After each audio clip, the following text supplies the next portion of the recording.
small room, there are no windows. There is a bed with a woman lying in it. She is very old. She is breathing really slowly, and she is under some very smooth sheets. There is a man in the room. He is singing softly, a beautiful song. There is also fragrance in the air. It's a little bit musky with a hint of smokiness in it. And next to the bed, there is a woman sitting, watching and waiting. You might have guessed that this woman is dying. I was sitting next to this lady. The man was a priest, and I was there because I'm an emergency specialist. We were at the Royal Darwin Hospital in a quiet room on the side. It was 3 a.m. in the morning, and we were waiting for her to die. Earlier in the day, earlier in the evening, she'd become really unwell. She developed really severe abdominal pain. She lived in a nursing home. An ambulance was called. She hadn't wanted to come to hospital. That's what the ambulance officer said. But the staff had insisted, and so she was brought into the resuscitation room at the hospital.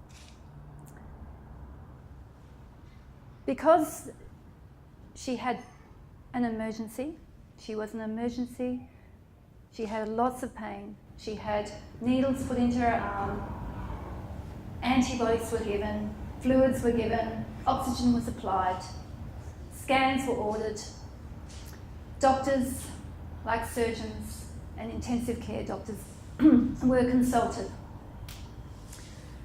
And somehow in all of this effort to save her life, pain medication had been overlooked.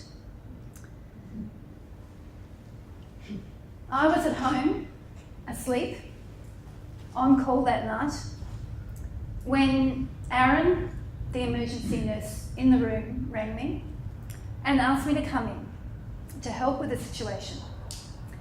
So, not long after that, I came into the resuscitation room and had a look at the lady's medical record, found out a few things about her, that she'd been quite well most of her life, but in the last few years had become increasingly frail enough to be in a nursing home. She had had an operation 3 months before that for stomach cancer, and at that stage had not wanted to have the operation. She was 94 years old and had gone ahead after being persuaded by a well-meaning surgeon. It had taken her quite a long time to recover, and she'd gone back to her home, the nursing home, only a couple of weeks before this night. So I went over to her and started talking to her. I gave her some morphine. She was pale but calm, and I asked her name was Marianne. She spoke with an accent, and so I asked her a little bit more. She'd come to Australia after the Second World War with her husband. They both had survived concentration camps, amazingly enough, but their children hadn't. And a few years ago, her husband had died. And over the years, more and more friends had died. And so now she lived alone, 94 years old, in a nursing home.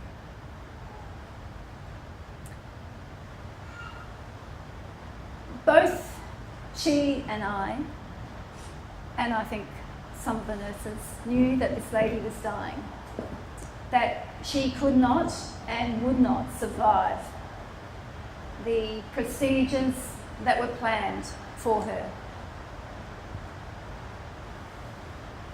So I asked her,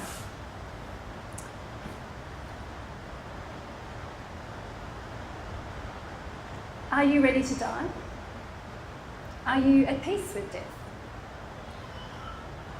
And she said, yes, I am. I asked her, was there someone I could ring to come and sit with her? And she said, no, I have no one. I then asked her, was she religious? No. Did she need a priest? Yes. So we called the priest. There is a priest on call in emergency departments. You may not know that. Any time of day. The priest came in. A room was found. More morphine was given. And there we were. An emergency specialist, a priest, a patient, 3 strangers waiting for death. Now, I'd like to say that this is an unusual situation, but in my experience, it is not, and it is perhaps more common than you might think. I've seen ladies like Marianne, ladies and men like Marianne, have a lot of painful, unnecessary procedures in the months leading up to the end of their life, as well as the hours and the minutes and the seconds before their death. Sometimes against their will, and sometimes because they haven't told us what their will is, or communicated that to anyone who knows them very well.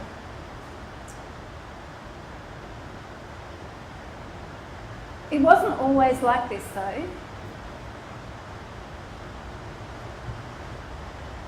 Only a generation ago, my grandparents, they all died at home. Some of you in the audience would have had your relatives die at home. And this is not just from expected illnesses like cancer. Illnesses leading to death like cancer.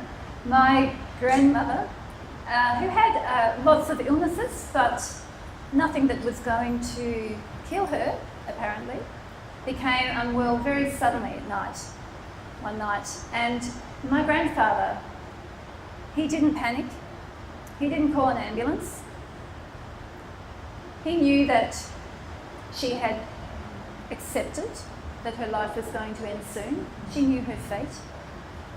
He rang the local GP, who came in, and together they assisted her in what was a fairly distressing way to die. But she did die at home with her husband and someone who knew her well.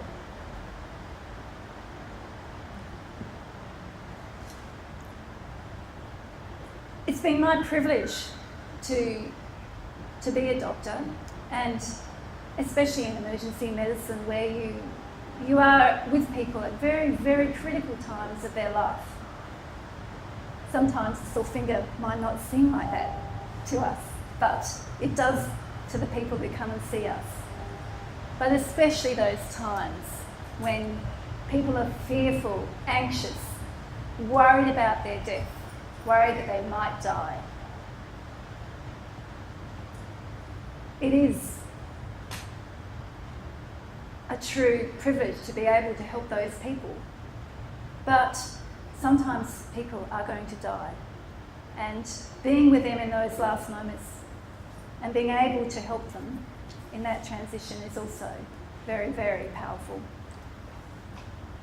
What I don't like about what's happening though is that increasingly people like me who don't know the person coming in is being asked to do all of these things or being expected to do these things.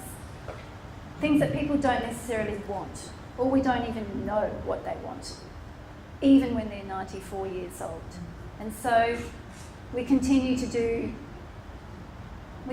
have a shared delusion almost, that you just keep treating, no matter what the age of the person, no matter what stage of their life they're in.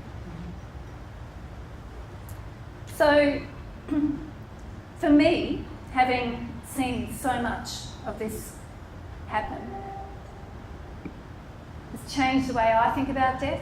I've had to examine it, to confront it, recognise that it can happen at any moment. And I've made my wishes known to my family. I would like to die peacefully. I'm sure we all do. At home, hopefully holding the hand of someone I love. Maybe not the priest. And the frankincense. But that's what I'd like. I've made an advance care directive. I've made a will. When I did this, excuse me, my daughters immediately gave me a hashtag morbid mother label. And my oldest daughter did a hashtag shotgun of jewellery, just to be sure. But the point is, they know what I want. And they know what I don't want. That I don't want my life to be prolonged, to be subject to strangers doing things to me that do not actually make any difference.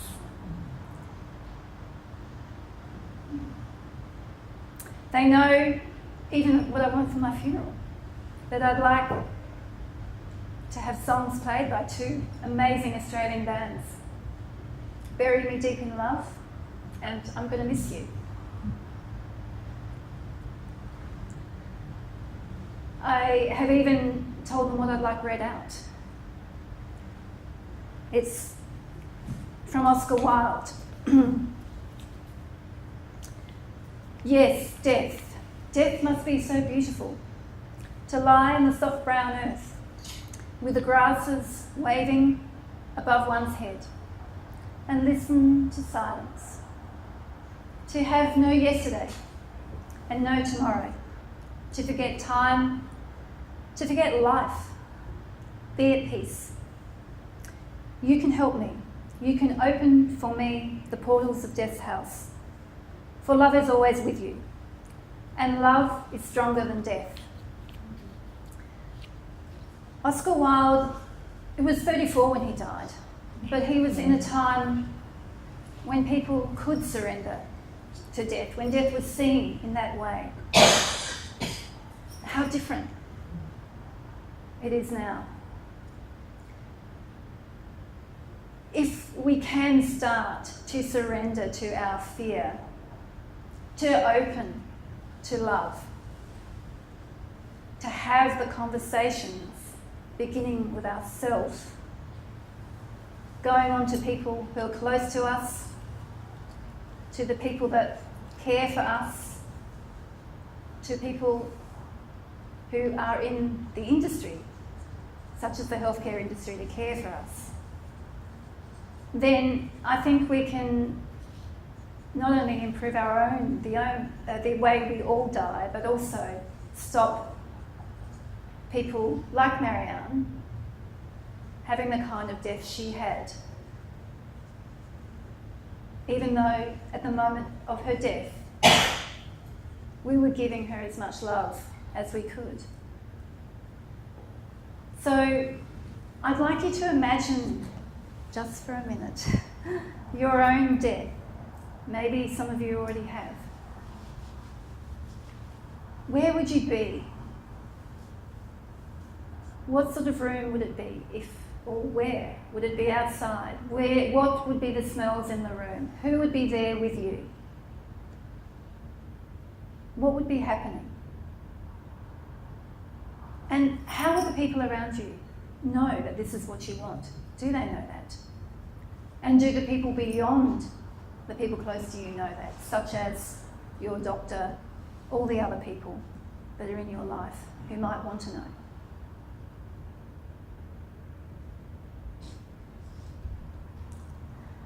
So, I guess what I'm saying is that if we all can have this conversation and all surrender, we can make this transition better for all of us. And we can then transition out of this life in love, with dignity and grace. Thank you.